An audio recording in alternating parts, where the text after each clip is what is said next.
You spend your whole life chasing that perfect moment, that perfect feeling. Maybe it's after the promotion. Maybe when you finally meet the one. Or when your bank account hits some arbitrary number that screams, you made it. But somehow no matter how many milestones you collect like little gold stars, you still feel that itch, that restlessness, that strange ache that says, not quite. Keep going. And here's the kicker. Alan Watts thinks that very chase. It's what's making you miserable. Yep. According to Watts, happiness is the one thing that slips further away the more you reach for it. If you enjoyed this breakdown, don't forget to like, subscribe, and drop a comment. Your feedback helps shape what we cover next, and you being here keeps the conversation going. Thanks for watching. See you in the next one. Like trying to grab smoke with your bare hands, the harder you try, the more you realize you're grasping at nothing. And the reason this hits so hard is because Watts doesn't come at you with clinical psychology or self-help bullet points. He hits you with existential clarity, the kind that stops you mid-scroll, makes you question why you've been hustling your soul into exhaustion just to feel. What? Okay, Watts argues that happiness isn't out there waiting like a prize at the end of some cosmic game show. It's not something you get once you've done enough. It's already here. Always was. But our minds, they've been trained to look past it in favor of the next shiny thing. You've probably felt it before, right? That weird pressure to make the most of life. To optimize your routines, fix your flaws, stay on your grind, be happy. For God's sake, like there's a little scoreboard following you around keeping track. And every time you have a rough day, or feel a little empty inside, you think, what am I doing wrong? But Watts flips the script entirely. What if you're not doing anything wrong? What if your misery isn't a symptom of failing to be happy but the direct result of trying too hard to be? Because here's where it gets poetic in that Alan Watts kind of way. He says the moment you try to force happiness, you're actually rejecting the present. You're saying, this isn't enough. I need more. And that tiny rejection, it builds. Every time you say, I'll be happy when, you're adding one more brick to the wall between you and contentment. And before you know it, you're stuck in this loop, always waiting, always striving, never arriving. It's like happiness becomes a moving target and you, stuck in the middle of a cosmic treadmill, keep sprinting, sweating, swearing that just a few more steps will get you there. But Watts is standing off to the side of that treadmill, sipping his tea like a Zen master, going, you know you can just step off, right? And stepping off doesn't mean giving up on life or ambition or success. It means dropping the demand that those things are your happiness. It means recognizing that the moment you're in, this one right here, is already enough. It's whole. It's valid. You don't need to dress it up or Photoshop it for Instagram. You just need to show up for it. Now, if you're rolling your eyes thinking, okay, sure, just be present, thanks Guru, Watts is already ahead of you. He knows how resistant the ego is to this idea. The ego wants to do something, achieve something, earn the right to feel good. But he argues that this very compulsion to earn happiness is an illusion created by the idea that you are separate from the universe. That you're some isolated entity that has to fight against the world for a taste of joy. But guess what? That sense of separation, it's fake. Watts says we're not isolated bubbles floating around hoping for connection, we are the universe. Expressions of it. Like waves on the ocean trying to claim individuality when, in reality, they are the ocean. Always have been. And when you stop trying to stand apart from life, and instead merge with it, that's when you find real peace. Not because you got something but because you stopped needing to. It's kind of beautiful when you think about it. Like water, Watts says, water doesn't resist. It doesn't plot, push, or strive. It flows. It adapts. It bends around rocks, slips through cracks, and still gets where it's going. That's what happiness is like, too. The more you try to bottle it up, schedule it, force it, the less you feel it. But when you surrender, when you stop resisting what's right in front of you, it shows up effortlessly. Let's be real, though, this isn't easy. You've been conditioned to chase. From the time you were a kid, you were told to reach for something better, be smarter, work harder, get the grades, the job, the house, the car, the spouse, the dog, the 401k. And none of that's bad. But the lie is that any of it guarantees happiness. And if you let that sink in, even for a second, it kind of takes the pressure off. You don't need to be a better version of yourself to be happy. You don't need to have all the answers. You don't even need to feel good all the time. You just need to stop fighting the moment you're in. Because here's the weird irony. When you stop chasing happiness, you leave room for actual joy to show up. Not the manic, sugar high version of joy. Not the just got a text back adrenaline rush. but that quiet, steady hum, the kind that says, I'm okay. Right now, this is enough. If you enjoyed this breakdown, don't forget to like, subscribe, and drop a comment. Your feedback helps shape what we cover next, and you being here keeps the conversation going. Thanks for watching. See you in the next one. And that kind of peace, it's not flashy, but it's powerful. It doesn't burn out. It doesn't depend on anything outside of you. Now, if this all sounds kind of anticlimactic, that's sort of the point. Watts isn't trying to give you a dopamine spike. He's trying to unhook you from the whole dopamine economy. Because real happiness isn't a climax, it's a baseline. And it's when you keep missing while looking for something bigger, better, shinier. Think about it. When was the last time you felt totally at ease? Not excited, not hyped, not distracted, but just still. That's the space Watts wants you to find. And it's probably closer than you think. But you have to want it. Not in a desperate way.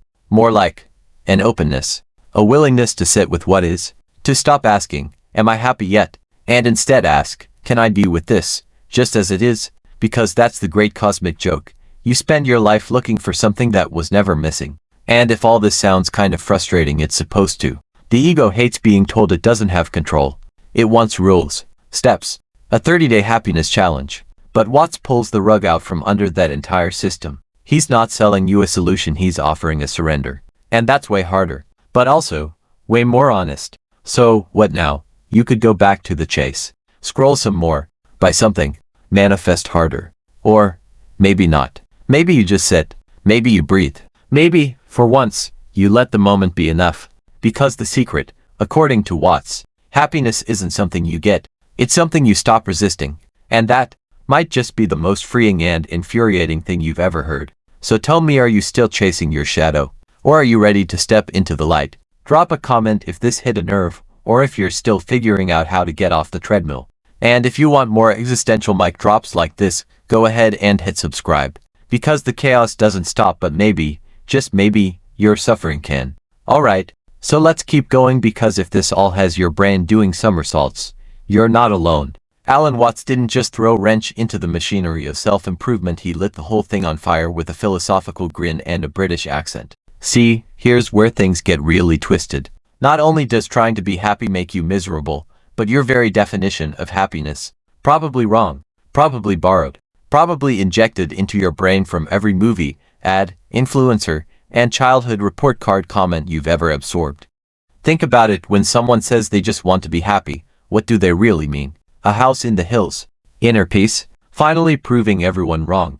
We chase this ambiguous thing called happiness like it's some one-size-fits-all final destination. But Watts is over here shaking his head, going, you can't even define it. How are you supposed to find it? And he's right. Most of us don't want happiness. We want relief. We want to stop feeling anxious, or lonely, or unsatisfied. So we fill the silence with noise.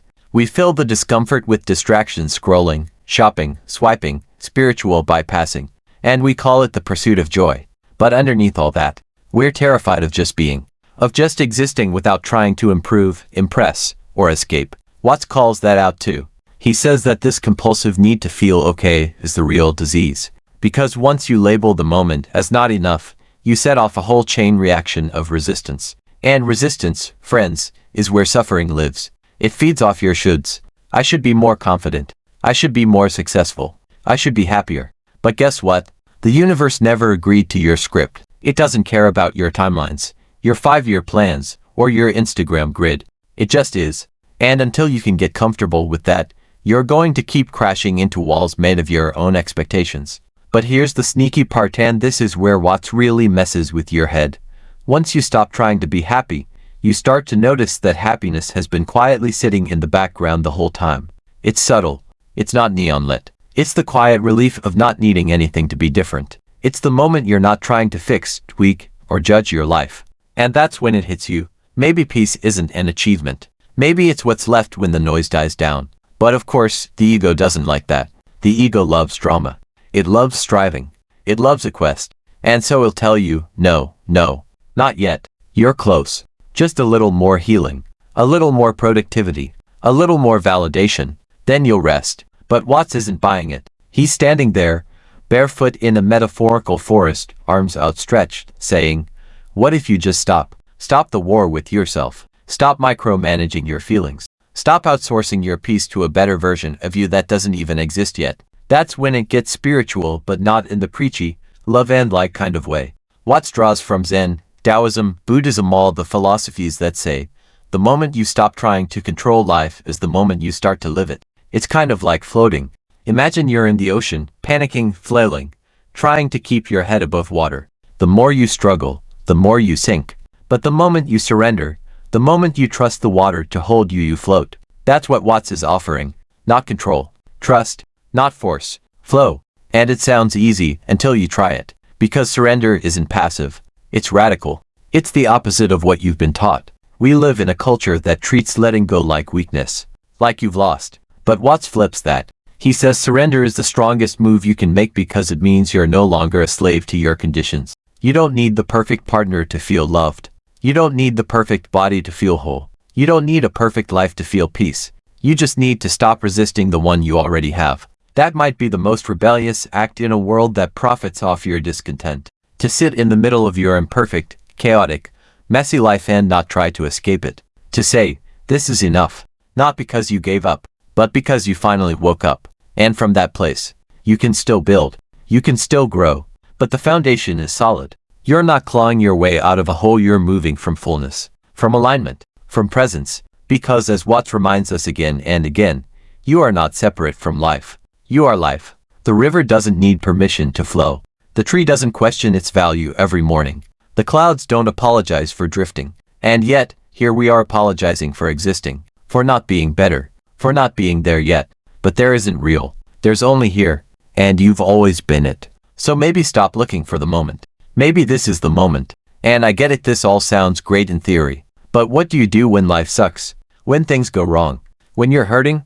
Watts doesn't deny pain. He doesn't expect you to smile through grief or float through heartbreak like some kind of enlightened ghost. But he does ask you to stop doubling the pain by resisting it. The moment you label your suffering as wrong, you make it worse. You pile shame on top of sadness, anxiety on top of fear.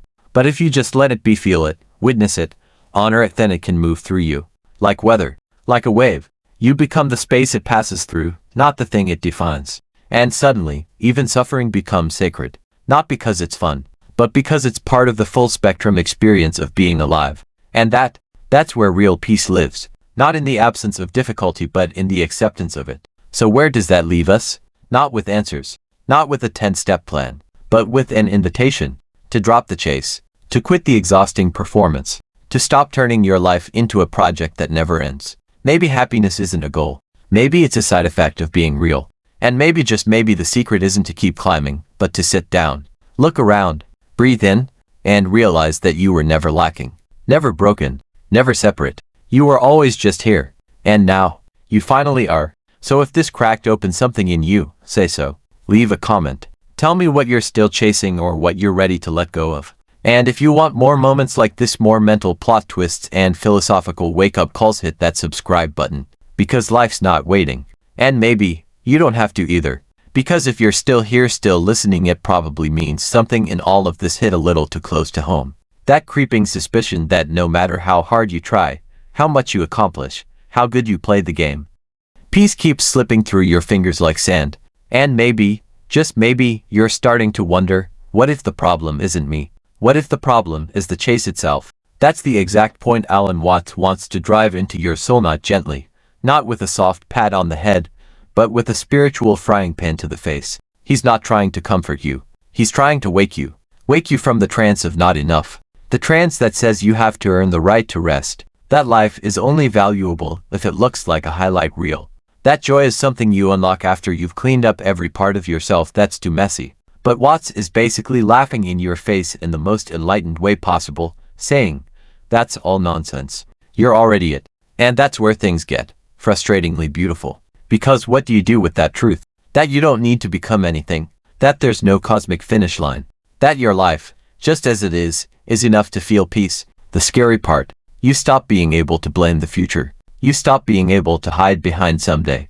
And that means you have to confront the silence of now. And let's be honest, now is terrifying when you're not used to it. Watts isn't handing you peace wrapped in pretty packaging. He's dragging you into the deep end of your own mind and saying, look around. This is it. This moment is all there ever is. No more deflecting. No more outsourcing your worth. No more waiting for the right mood, the right person, the right break. He's asking you to live fully, as you are, not because you've reached enlightenment, but because you finally stopped trying to manipulate every inch of your life to feel okay. And that kind of presence, it changes everything.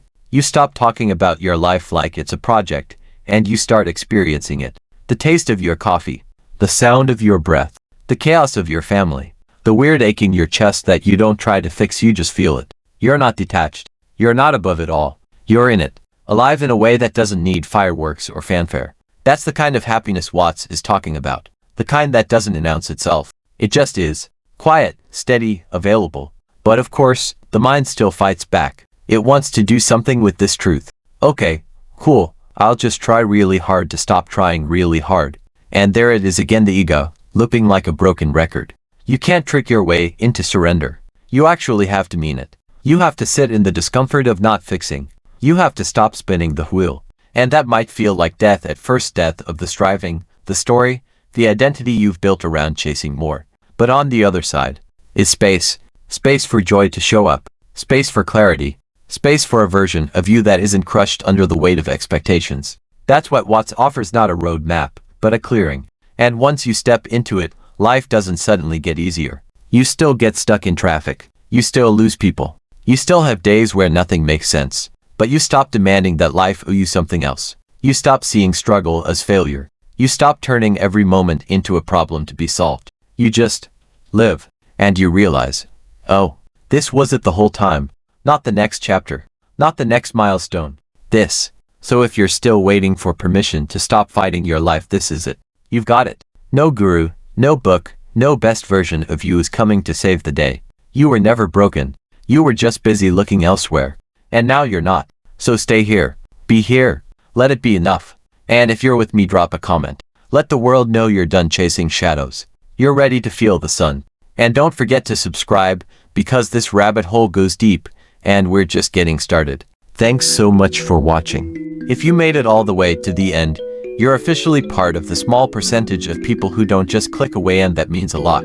Before you go, I'd love to hear from you.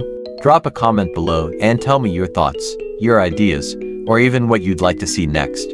I read every single one of them, and your feedback genuinely shapes the direction of this channel.